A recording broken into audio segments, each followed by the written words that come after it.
नमस्कार. आज आपण बनवतोय कोथिंबीर वडी. त्यासाठी घेतली एक जोडी कोथिंबीर, मस्त स्वच्छ धुवून कापून. कोथिंबीर वडीसाठी लागणारे साहित्य: 1 वाटी चना पीठ, थोडंसं ज्वारीचं पीठ घेतलंय आणि थोडं तांदळाचं पीठ. हे हा एक लिंबू, जिरं, थोडी सफेद तीळ, थोडीशी हिंग आणि थोडासा ओवा, 20 ते 20 लसूण कांड्या आणि 5-6 हिरवी मिरची आणि अर्धा 1 इंच अद्रक. आता आपण त्याच्यासाठी वाटण करत आहोत. हिरव्या मिरच्या, अद्रक, लसूण. बघू शकता आपण आता त्याच्यासाठी वाटण वाटलेलं आहे. आता आपण कोथिंबीरमध्ये टाकूया.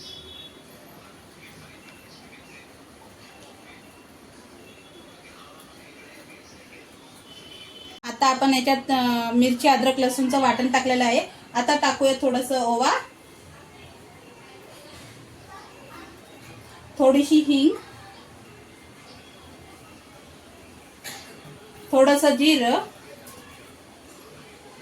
आणि थोडीशी सफेद तीळ.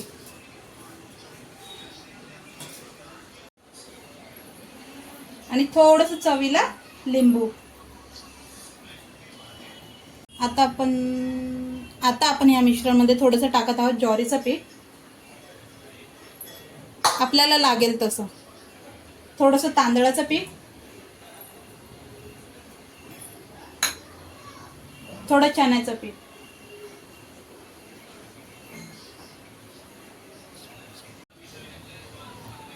एक पळ आणि त्याच्यात थोडंसं तेल टाकायचं मिश्रण मिक्स करण्यासाठी.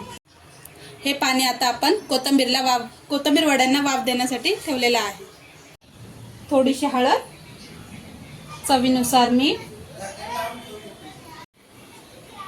आणि हे सगळं मिश्रण आपण गोळ करून घेऊया. सगळं एकत्र एकजीव करूया.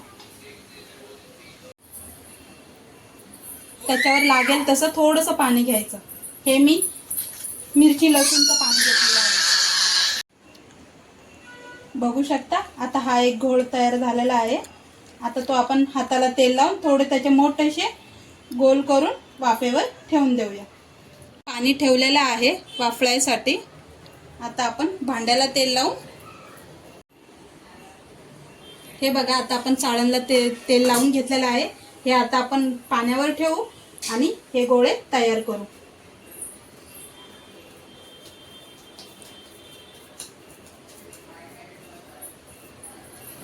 हे बघा असे गोळे तयार करायचे आणि वाफेवर ठेवून द्यायचे.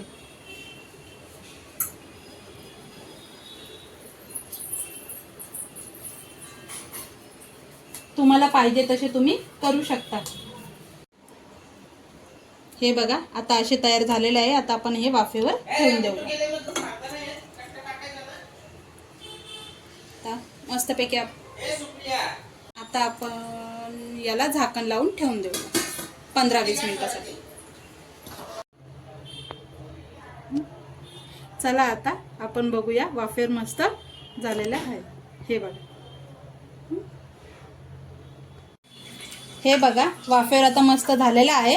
आता आपण याचे बारीक खाफ करून घेऊया. हे बघा तुम्ही बघू शकता किती मस्त झालेले आहेत.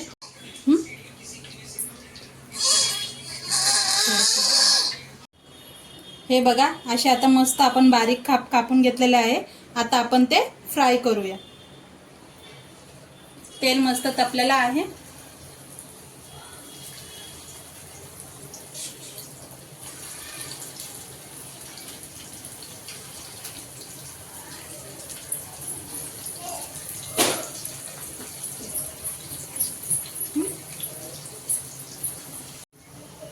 हे बघा अशी छानशी मस्त फ्राय होत आहे. मंद आचेवर करायचे, चांगले कुरकुरीत होतात. हे बघा असे छान कुरकुरीत तयार झालेले आहेत. आता आपण खाऊन सांगणार आहोत. खूप छान झालेले आहेत.